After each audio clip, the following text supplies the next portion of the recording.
Kematian bukan penderitaan besar. Penderitaan yang paling besar justru kita menyia-nyiakan kehidupan. Catat. Jadi walaupun kita harus menyiapkan kematian, tidak usah berfokus pada kematian, berfokus saja kepada kehidupan. Karena kalau hidup kita sudah kita isi dengan sebaik-baiknya, ya sudah, kita juga akan mati dengan sebaik-baiknya. Jadi oleh karena itu, penderitaan yang terbesar bukanlah kematian, tapi penderitaan yang paling besar adalah menyia-nyiakan kehidupan. Dan pertanyaan besarnya sekarang, kemana jiwa pergi? Itu pertanyaan besarnya. Kemana arwah ini pergi? Karena kalau jiwa sudah keluar dari tubuh kan ganti nama juga, namanya arwah. Nah, kemana arwah ini perginya? Ini pertanyaan. Kalau tadi mau berangkat ke Bali, jelas pesawatnya, jelas di Balinya berapa lama. Tapi mati, ini jiwa kemana perginya? Pernah nggak mikir? Maka di Quran kenapa ada kata-kata begini? Ketika nyawamu sampai di kerongkongan, pada saat itu kamu harus melihat. Aku lebih dekat kepadamu, tetapi kebanyakan manusia tidak melihat. Itu kan diabadikan dalam Quran surat Al-Waqiah itu. Falaula idza balagatil hulkum wa antum hina idin tangdurun wa nahnu aqrabu ilai minkum walakin la tubsirun. Walakin la tubsirun, dan kebanyakan manusia la tubsirun, kebanyakan manusia enggak tahu jalan. Pernah enggak ada orang bertanya, nanti kalau sakaratul maut ya saya seperti apa? Apakah saat sakaratul maut nanti saya melihat? Apakah saat sakaratul maut saya tidak melihat? Kalau saat sakaratul maut saya melihat, apa yang harus saya lihat?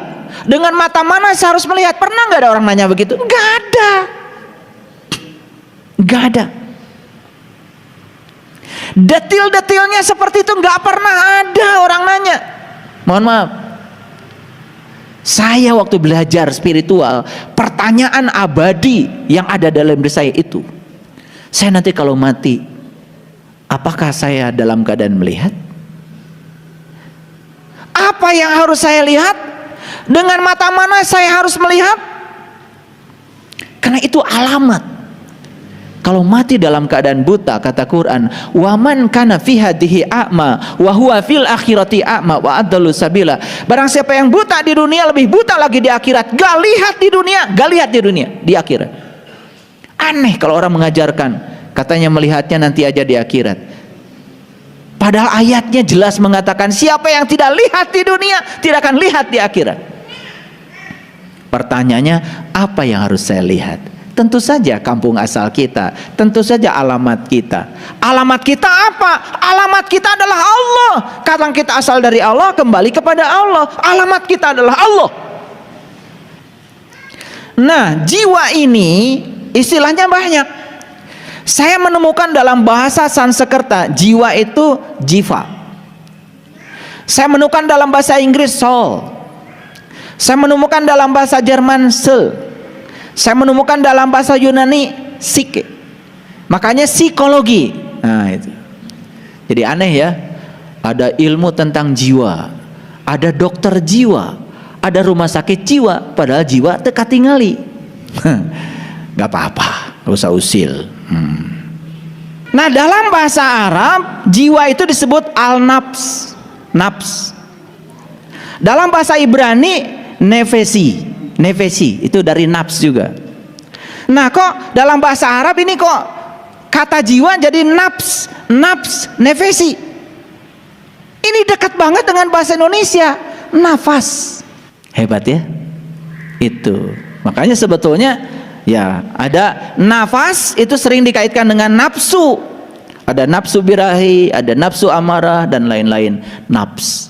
Nah, nafs itu sering disebut diri. Makanya di dalam Al-Qur'an dikatakan laqad kafaral ladzina qalu innallaha salisu salasa. Itu Quran surat Al-Maidah ayat 73. Laqad kafaral ladzina qalu innallaha salisu salasa. Sungguh kafirlah orang-orang yang mengatakan bahwa Allah salah satu dari yang tiga. Makanya konsepsi tentang Tuhan ya dalam agama Islam, leluhur kita menyebutnya 3, Nurullah, Nur Muhammad, Nur Insan. Nah, Nurullah, Nur Muhammad, Nur Insan itu semuanya disebut ruh. Bagian dari ruh itulah Nur Insan, itu yang kemudian disebut dengan nafs, itu yang disebut dengan jiwa. Nah, dikaitkan dengan nafas. Itu keren sekali ya, luar biasa. Karena itu adalah daya hidup. Nah, sekarang pertanyaannya, kemana jiwa pada saat kita mati? Nah, jadi yang kotak ini adalah tubuh jasmani. Yang warna biru itu adalah Nurullah. Ini sekedar animasi pembelajaran. Yang warna ungu itu adalah Nur Muhammad. Nah, yang jiwa, yang Nur Insani itu adalah yang warna merah. Jadi Nurullah, Nur Muhammad, Nur Insan itu keseluruhan disebut ruh. Nah, bagian dari ruh itu namanya jiwa. Nah, ini yang warna merah. Itulah diri sejati kita. Itu nafs, itu diri. Makanya ruh dengan nafs dalam Quran berbeda. Jadi sejarahnya begini, ketika di kandungan ibu, nah di kandungan ibu ya ada jasmani ya. Nah setelah jasmani itu selesai dibangun dengan sempurna, kata Allah dalam Quran, aku tiupkan ruhku. Nah tetapi yang ditiupkan saat itu cuma 2, 1 Nur Insan, 2 adalah Nurullah. Nur Muhammadnya belum, tidak perlu wasilah di luar. Nah Nur Muhammad itu kapan masuknya?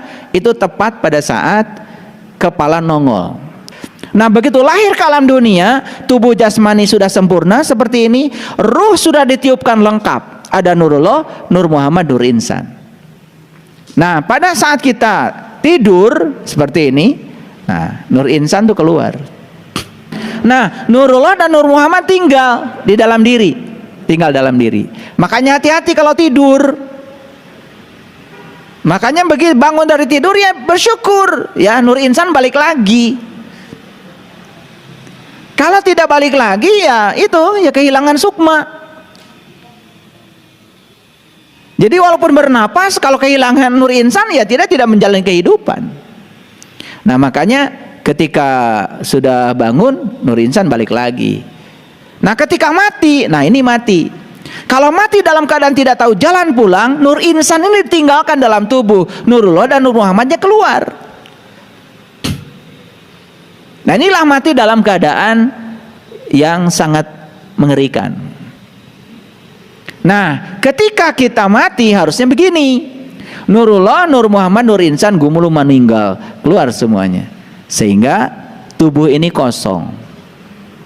Nah tubuh yang telah berhasil mengantarkan ketiganya menjadi gumulung manunggal, innalillahi wa inna ilaihi rajiun, tubuh ini diterima dengan senang hati oleh bumi. Maka tubuhnya itu tidak lama di bumi, hanya 40 hari sudah diterima oleh bumi. Nah itu namanya mulih kajati mulang ke asal. Nah sempurnalah kembali ke alam asal. Nah inilah yang disebut dengan keabadian. Gitu. Nah semua manusia itu ingin agar dia bisa mencapai keabadian yang semacam ini. Nah tetapi banyak yang tidak tahu caranya. Disitulah perlu bimbingan seorang guru. Guru yang sudah mursyid tentu saja, guru yang sudah mengalami, bukan orang yang mengajarkan kita nyebrang ke laut sementara dia sendiri belum pernah nyebrang laut ya. Tetapi kok banyak yang percaya ya sama dia, luar biasa. Paham ya? Nah, kita balik lagi ke sini. Jadi kemana jiwa itu pergi? Tentu saja jiwa itu menyatu kembali ke alam asalnya, memenuhi ayat innalillahi wa inna ilaihi rajiun. Kembali ke kekosongan kembali. Bisa mengerti? Oke, kita lanjutkan. Nah gimana caranya supaya jiwa itu tahu tempat asalnya? Disitulah kita harus latihan mati selagi hidup. Nah itulah pentingnya kita latihan mati selagi hidup. Gitu. Baik para sahabat, ini episode yang berbeda. Saya akan cerita tentang kematian secara utuh sekarang. Kematian itu sesungguhnya adalah pengingat. Ulangi, kematian itu sesungguhnya adalah pengingat. Mengapa begitu? Kematian itu selalu dekat, dan kematian itu persis seperti bayangan kita. Iya, pernah nggak kita berpisah dengan bayangan? Gak pernah. Nah, kematian itu dekatnya dengan kita seperti bayangan dengan kita, itu kematian itu. Cuman kita mungkin tidak menyadarinya. Tetapi kematian itu mengikuti terus dari saat pertama hidup sampai hingga terakhir. Makanya kematian tidak memandang usia. Oh, kematian hanya untuk gogo tadi. Ya, memang kebanyakan sih di usia itu. Karena tubuh tidak layak pakai lagi. Gitu. Tetapi kan ada juga bayi mati. Ada juga orang yang usianya belasan tahun meninggal. Ada juga umur likuran meninggal, kan gitu. Ya. Jadi tidak memandang usia. Nah, kematian itu adalah proses, sebagaimana hidup adalah proses. Dan mereka berjalan bersama. Jadi kematian dan kehidupan itu bukan sesuatu yang terpisah. Persis seperti dua roda yang bergerak membawa itu gerobak. Coba gerobak yang ditarik oleh delman. Kalau rodanya cuma satu, nggak jalan. Karena rodanya dua, jalan. Nah, kehidupan dan kematian itu seperti itu, ya, berjalan beriringan seperti dua roda yang menggerakkan delman. Jadi bergeraknya delman karena ada dua roda. Tidak ada kematian kalau tidak ada kehidupan. Tidak ada kehidupan kalau tidak ada kematian. Jadi kematian dan kehidupan itu seperti kita dengan bayangan. Jadi pahami bahwa sebetulnya kematian itu bukan sesuatu yang terpisah dari kehidupan. Lihat saya semuanya. Sekarang saya sedang bernafas. Napas itu cuma dua, masuk dan keluar. Masuk dan keluar. Saat napas masuk saya hidup. Saat napas keluar saya mati. Saat napas masuk saya hidup. Saat napas keluar saya mati. Jadi sebetulnya sekarang kalau disadari, kita ini sudah mengalami hidup mati, hidup mati, hidup mati terus menerus. Sehingga saat kita keluar napas gak masuk lagi, disebutlah napas yang terakhir. Makanya orang meninggal sering disebut telah menghembuskan napas yang terakhir. Artinya napas keluar gak balik lagi. Kemana napas ini? Bukankah ke sini? Kemana napas ini? Bukankah ke sini? Ke sini. Udah gitu aja. Mati cuma begitu kok. Napas ke sini nggak balik lagi. Kemana napas? Ya ke sini. Gitu aja. Pikirkan. Disitulah kita harus tahu dan sadar. Orang yang mengatakan Allah itu sebagai sosok yang ada di langit, gak masuk akal. Bagaimana belum bisa menjangkau? Tuh di sudut sana. Di sudut ada nyamuk sedang bertelur. Tidak mungkin dia bisa bertelur tanpa kehadirannya. Kalau beliau sosok, bagaimana bisa menjangkau semuanya? Maka beliau bukan sosok. Beliau adalah ini. Tidak ada satu peristiwa pun yang tidak ada kehadirannya. Makanya beliau menyebut Rabbul Alamin, sang keberadaan, sang kehadiran. Kehadirannya saja sudah cukup membuat segala sesuatu terjadi. Loh, kok kita tidak pernah merasakan kehadirannya ya? Ada yang salah tuh belajar agama. Jadi kematian itu proses, hidup juga proses. Nah, kematian dan kehidupan berjalan bersama seperti dua roda yang membawa delman. Dan delman tidak akan bergerak kalau cuma satu roda. Jadi kehidupan dan kematian itu sebetulnya ada sekarang bersama kita. Ya, buktinya napas kita. Makanya ini listrik nih, ya, lampu ini. Kalau dipoto pakai stroboskop, kita akan lihat nih, lampu ini hidup mati, lampu ini hidup mati loh. Saking terlalu cepatnya kita tertipu seakan-akan lampu ini hidup terus, padahal tegangan PLN itu adalah dari 0 naik ya 220 akar 2, turun 210 akar 2, naik lagi 220 akar 2, itu namanya tegangan maksimum minimum, peak to fix. Jadi kadang-kadang 0, kadang-kadang naik, disebutnya juga arus bolak-balik, bukan arus searah. Karena bolak-balik berarti tegangannya itu suka bolak-balik, polaritas listriknya di dalam pembangkit generator itu bolak-balik. Ngerti apa tidak? Pasti nggak ngerti. Oleh itu nggak usah dipikirin. Kalian nggak belajar. Pusing kalau dengar saya ngomong fisika, ya. Nggak usah. Pokoknya saya yakinkan kalau listrik ini hidup mati. Cuman frekuensinya 50 Hz di Indonesia. Di Amerika lebih keren lagi, frekuensinya 60 Hz. Artinya, frekuensi 60 Hz itu apa artinya? Dalam 1 detik itu terjadi hidup mati 60 kali. Saking cepatnya kita merasa hidup saja, itu tipuan. Nah sama seperti napas kita, saking cepatnya kita ngerasa hidup terus, padahal kita hidup mati. Cuman karena tidak disadari, kita tidak pernah menyadari kalau kita sekarang sudah mengalami hidup mati. Baru sadar kalau nanti nggak balik lagi. Itulah pentingnya kita belajar hening. Yuk, yang belum belajar sholat khusyuk, ikut belajar sholat khusyuk. Gimana caranya sholat dalam keheningan? Enak, karena kita semua dengan kesadaran penuh berdenyut berdetak di pusat kesadaran murni kita. Jadi kesimpulannya, hidup tidak bisa ada tanpa kematian. Kematian juga tidak ada tanpa kehidupan. Ulangi ya, hidup tidak bisa ada tanpa kematian. Jadi kalau begitu kematian juga tidak ada tanpa kehidupan. Paham sampai sini? Oke, baik. Siapa yang menginginkan kehidupan dan siapa yang suka menolak kematian? Tahu? Siapa? Pikiran. Yang suka menginginkan kehidupan terus dan menolak kematian itu siapa? Pikiran. Apakah pikiran diri kita yang sebenarnya? Bukan.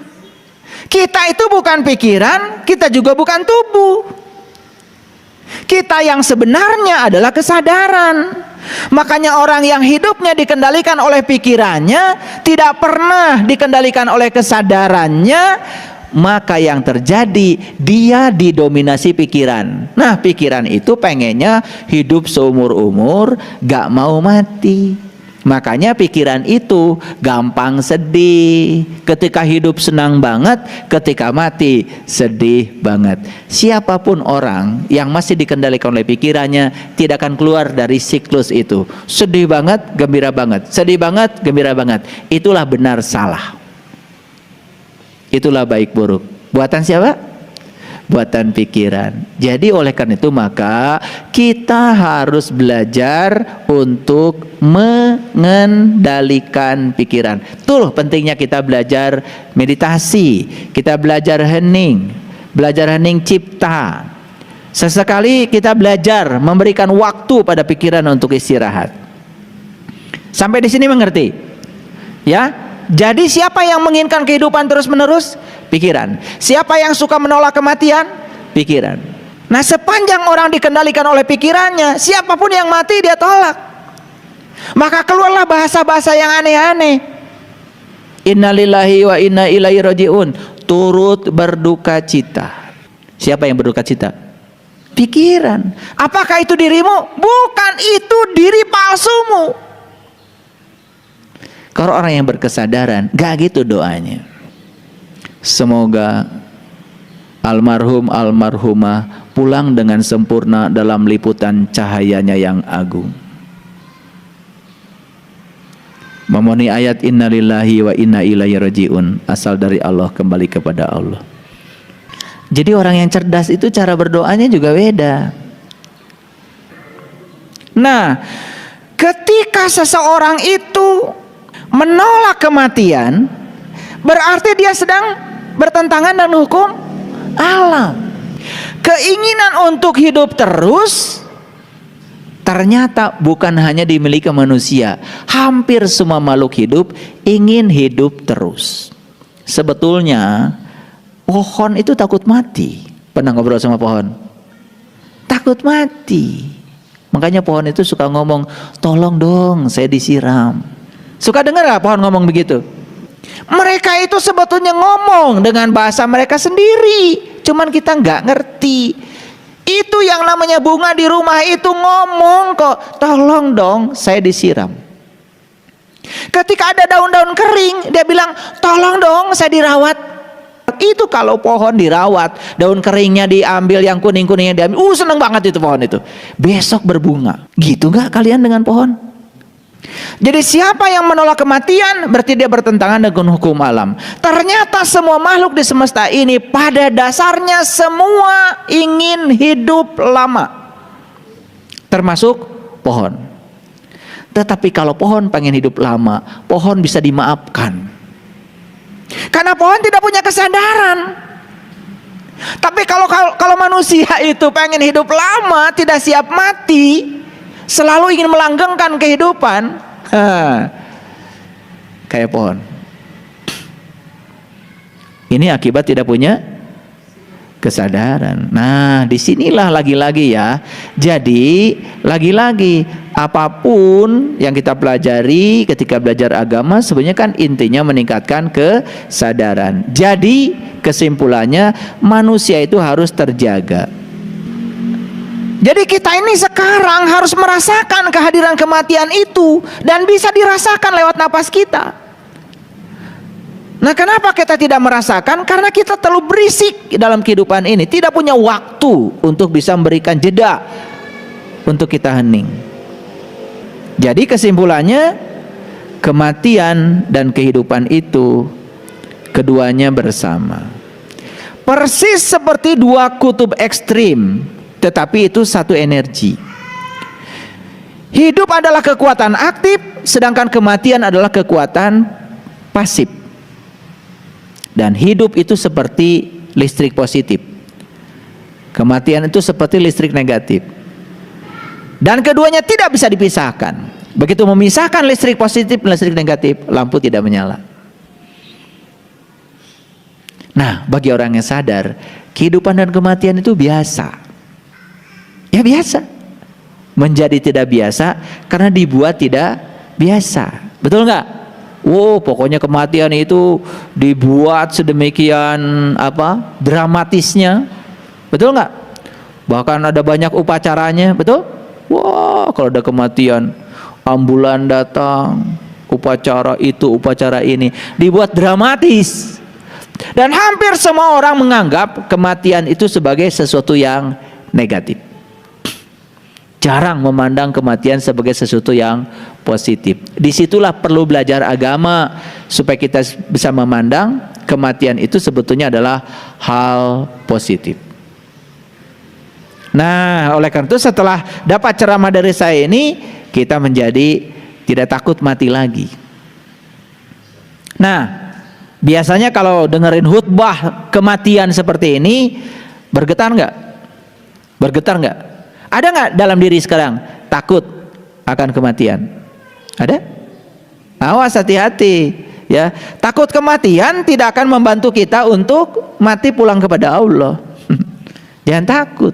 Orang yang takut kematian itu karena masih ingin hidup lama, berarti dia masih menolak. Apapun yang kita takuti berarti kita masih menolak. Hati-hati ya. Nah, sekarang mari kita sadari dan kita pahami bahwa kematian akan terjadi setiap saat. Bahkan mungkin sesaat lagi kita akan mati. Nah, kesadaran ini akan membantu kita menjalani momen saat ini di sini sedalam mungkin. Makanya orang-orang yang selalu berfokus pada saat ini, di sini, sekarang, memahami the power of now, memahami kekuatan saat ini, maka dia akan berada dalam keadaan damai. Tidak takut kehidupan, tidak takut kematian. Itu poinnya. Nggak tahu bisa nangkap nggak poin saya? Oke, ya. Nah, jadi kematian ini bisa memotong ya akar kehidupan tanpa memberitahu, tanpa isyarat. Pokoknya aku akan datang, kata kematian. Tetapi bagi orang yang sadar, selalu hadir di sini saat ini sekarang, tidak menjadi masalah. Nah, ini titik berat saya hari ini. Perhatikan, kita hanya akan tahu kematian itu datang ketika itu terjadi. Nah, kematian bukanlah penderitaan besar. Penderitaan besar justru saat kita punya peluang dan kesempatan, kita tidak benar-benar hidup dan terus menunda segala sesuatu. Ayo lihat saya semuanya. Kematian bukan penderitaan besar. Penderitaan yang paling besar justru kita menyia-nyiakan kehidupan. Catat. Jadi walaupun kita harus menyiapkan kematian, tidak usah berfokus pada kematian, berfokus saja kepada kehidupan. Karena kalau hidup kita sudah kita isi dengan sebaik-baiknya, ya sudah, kita juga akan mati dengan sebaik-baiknya. Jadi oleh karena itu, penderitaan yang terbesar bukanlah kematian, tapi penderitaan yang paling besar adalah menyia-nyiakan kehidupan dan selalu menunda. Jadi peluang dan kesempatan yang kita miliki sekarang ini selalu ditunda. Yuk sekarang saya nanya, para sahabat, apakah para sahabat sekarang bisa berbuat baik? Adakah peluang sekarang di tangan kita, kesempatan untuk berbuat baik? Tetapi apakah kita melakukannya? Menunda, padahal saat ini kita punya peluang dan kesempatan untuk bisa melakukannya, dan Allah sedang memberikan kontrol kepada kita untuk melakukannya. Kita tidak melakukannya. Sekarang mengerti penderitaan paling besar apa? Jadi penderitaan yang paling besar bukan kematian. Penderitaan yang paling besar adalah menyia-nyiakan peluang dan kesempatan yang diberikan Allah untuk benar-benar bisa mengisi kehidupan. Jadi hidup ini adalah kesempatan. Kalau begitu kematian apa? Kematian itu ujungnya. Tetapi walaupun kematian ujungnya, kematian itu tidak disebut sebagai akhir kehidupan, tapi kematian adalah puncaknya kehidupan. Jadi jika kita memahami kematian, hidup akan menjadi intens. Di situ akan lahir yang namanya totalitas. Jadi rasa takut tidak akan pernah membantu sama sekali, karena ketakutan justru akan mengaburkan pikiran. Tidak pernah ada pemahaman yang lahir dari rasa takut. Ini agak berat kata-kata saya. Tidak pernah ada pemahaman yang lahir dari rasa takut. Jadi orang yang takut akan kematian, justru rasa takutnya menghalangi pemahaman dia tentang kematian itu sendiri. Jadi ketika dia tidak paham kematian itu apa yang terjadi? Yang terjadi semakin takut akan kematian, maka akan semakin mengaburkan pikirannya. Pemahaman tentang kematian tidak akan bisa dicapai. Jadi para sahabat, kapanpun kita merasa takut, itu adalah kesempatan yang luar biasa untuk memahami bahwa hidup itu adalah sesaat. Makanya hidup itu sering digambarkan seperti bunga. Tahu bunga? Bunga cantiknya berapa lama? Sebentar. Tetapi walaupun sebentar kan cantik. Bunga itu hanya sebentar harumnya, tapi walaupun cuma sebentar kan harum. Gak apa-apa kehidupan kita sebentar, yang penting cantik dan